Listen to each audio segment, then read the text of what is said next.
안녕하세요 여러분. 오늘의 흥미로운 영상 내용은 엔비디아 2025년 힘든 출발. 하지만 투자자들은 여전히 이 주식을 좋아한다. 그리고 멕시코? 시날로아 카르텔 이제 예전과 같지 않을 수도 있다. 에 관한 것입니다. 우선 좋아요 버튼을 누르고 채널 구독 및 알림 설정도 잊지 마세요. 여러분의 관심과 지지가 저희에게 큰 힘이 됩니다. 첫 영상은 월스트리트 저널 기사를 바탕으로 엔비디아의 최근 주가 흐름과 투자자들의 반응을 알아보겠습니다. 2025년 AI 시장의 절대 강자인 엔비디아가 험난한 출발을 했지만 여전히 투자자들은 이 주식을 포기하지 않고 있습니다.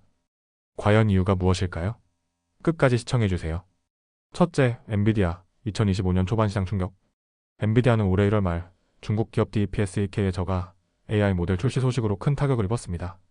그날 하루에만 약 6천억 달러 약 800조 원 규모의 시가총액이 증발하며 투자자들을 놀라게 했죠. 하지만 이후 주가는 점차 회복되었고 올해 초 대비 3% 하락한 수준에 머물러 있습니다. 특히 1월 24일 DPSEK 이슈 전과 비교하면 8.7% 하락했죠. 그럼에도 불구하고 개인 투자자들은 엔비디아 주식을 꾸준히 매수하고 있습니다. 둘째, 투자자들은 왜 엔비디아를 포기하지 않을까? AI 시장의 핵심 기업. 엔비디아는 여전히 AI 반도체 시장을 지배하는 황금알을 낳는 거위입니다. 웨드부시 시큐러티즈에 대한 아이브스는 DPSEK과 같은 경쟁자가 나타나도 엔비디아의 시장 지배력은 변하지 않는다고 강조했습니다. 개인 투자자의 강한 신뢰. VANDL 리서치에 따르면 올해 들어 개인 투자자들은 엔비디아 주식에 57억 달러 약 7.6조 원 이상을 투자했으며 이는 작년 같은 기간보다 2배 이상 증가한 수준입니다. 특히 DPSEK 이슈로 주가가 급락했던 당일 개인 투자자들은 5억 6,200만 달러 약 7,500억 원 규모의 주식을 매수하며 저가 매수에 나섰습니다. 옵션 시장에서도 엔비디아는 인기. 최근 투자자들은 엔비디아 주식이 급등할 것을 예상하고 콜 옵션 주식을 특정 가격에 매수할 수 있는 권리를 적극 매수하고 있습니다.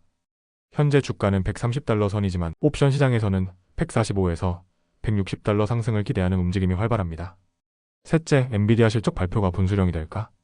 엔비디아는 이번 수요일 2월 28일 실적 발표를 앞두고 있습니다. 시장 예상 매출 전년 대비 72% 증가, 순이익 전년 대비 59% 증가. 이러한 기대감 때문에 트레이더들은 실적 발표 후 주가가 약 9% 변동할 것으로 예상하고 있습니다. 참고로 엔비디아 주가는 지난 12번의 실적 발표 후 평균적으로 8% 상승했습니다. 넷째, 엔비디아에 대한 개인 투자자의 확신. 많은 투자자들은 엔비디아의 일시적인 주가 조정을 매수 기회로 보고 있습니다. 맥스 셰크너 76세 변호사. 2019년 엔비디아 주식을 4.82달러에 매수. 현재 엔비디아가 포트폴리오의 10% 차지. DPSEK 때문에 주식을 판다는 것은 말이 안 된다. 마이크 스미스 34세 경영 컨설턴트. AI 시장의 성장성을 확신하며 보유 주식 유지. 10년 후에도 엔비디아의 중요성이 줄어들 거라 생각하지 않는다. 다섯째, 결론 엔비디아는 계속 오를까? 현재 AI 산업은 빠르게 성장하고 있지만 경쟁자들도 속속 등장하고 있습니다. 하지만 여전히 AI 반도체 시장의 압도적인 강자는 엔비디아죠. 투자자들은 단기적인 변동성보다는 장기적인 AI 시장 성장과 엔비디아의 리더십을 보고 투자하고 있습니다. 여러분은 어떻게 생각하시나요? 엔비디아 주가가 계속 상승할까요? AI 반도체 시장의 경쟁이 더 심해질까요? 다음 영상은 월스트리트 저널 기사를 바탕으로 멕시코 시날로아 카르텔이 왜 더 이상 과거처럼 강력하지 않을 수도 있는지 알아보겠습니다. 최근 펜타닐 밀수, 내부 분열, 미국과 멕시코 정부의 강력한 단속이 겹치면서 세계에서 가장 악명 높은 마약 카르텔 중 하나가 큰 위기에 처했습니다. 과연 어떤 일이 벌어지고 있는지 끝까지 시청해주세요. 첫째, 시날로아 카르텔, 내부 전쟁으로 무너지는 중.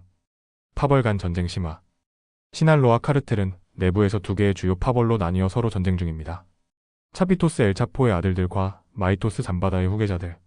서로의 집과 사업장을 불태우고 심지어 경찰과 정치인까지 암살하는 등 도시 전체가 전쟁터가 되고 있습니다. 그 결과 800명 이상 사망, 2,000명 실종이라는 끔찍한 상황이 벌어지고 있습니다. 쿨리악한 공포에 휩싸이다. 한때 마약왕을 위한 성지였던 헤수스 말베르데 예배당도 이제 거의 텅 비어 있습니다. 주민들은 밤이 되면 외출을 삼가고 거리와 식당이 유령 도시처럼 텅 비어 있음.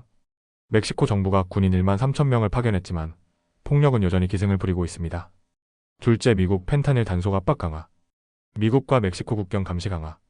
미국은 펜타닐 밀수 차단을 위해 감시 비행을 대폭 늘림. 특히 트럼프 행정부는 멕시코에 대한 강경 조치를 경고한 상황. 멕시코가 펜타닐 밀수를 막지 않으면 25% 관세 부과. 군사 개입 가능성까지 언급. 멕시코 대통령 클라우디아 셰인바움은 결국 미국 국경에 1만 명의 국가 경비대 배치를 승인. 펜타닐 생산량 오히려 증가? 내부 전쟁으로 인해 총, 정보, 무기 비용 상승. 이를 충당하기 위해 펜탄의 생산량 증가. 기존 1000만 개 현재 2000만 개 이상 생산. 결국 미국으로 유입되는 마약은 줄어들지 않고 있음. 셋째, 시날로와 카르텔의 미래 어떻게 될까? 경쟁 갱단이 노린다. 시날로와 카르텔이 내부 전쟁으로 약해지면서 라이벌인 할리스코, 신세대 카르텔 CJNG 공격할 가능성이 커짐. 한 지역 정치인은 자연은 진공을 싫어한다. 라며 시날로와 카르텔이 무너진다면 다른 카르텔이 그 자리를 차지할 것이라고 경고. 미국의 개입 가능성? 멕시코 내에서는 미국이 직접 개입해야 한다는 의견도 나오고 있음. 실종자 가족 수색팀의 리더인 마리아 이사벨 크루스는 이렇게 말함. 멕시코 정부가 통제하지 못한다면 미국이 개입하도록 해야 한다. 실제로 최근 몇 달간 미국은 시날로와 카르텔의 핵심 인물들을 적극 체포 중. 넷째, 결론 시날로와 카르텔의 운명은 더 이상 과거처럼 강력한 조직이 아닐 수도 있음. 내부 분열, 미국의 강력한 단속, 라이벌 갱단의 위협으로 인해 카르텔의 통제력이 약화. 하지만 펜타닐 수요는 여전하기 때문에 완전히 사라지지는 않을 것. 여러분은 어떻게 생각하시나요? 시날로와 카르텔이 완전히 무너질까요? 아니면 라이벌 갱단이 그 자리를 차지할까요? 오늘은 여기까지입니다. 다음 영상에서 더 유익하고 흥미로운 내용으로 찾아뵙겠습니다. 이 영상은 투자 의견이 아닙니다. 매우 감사합니다.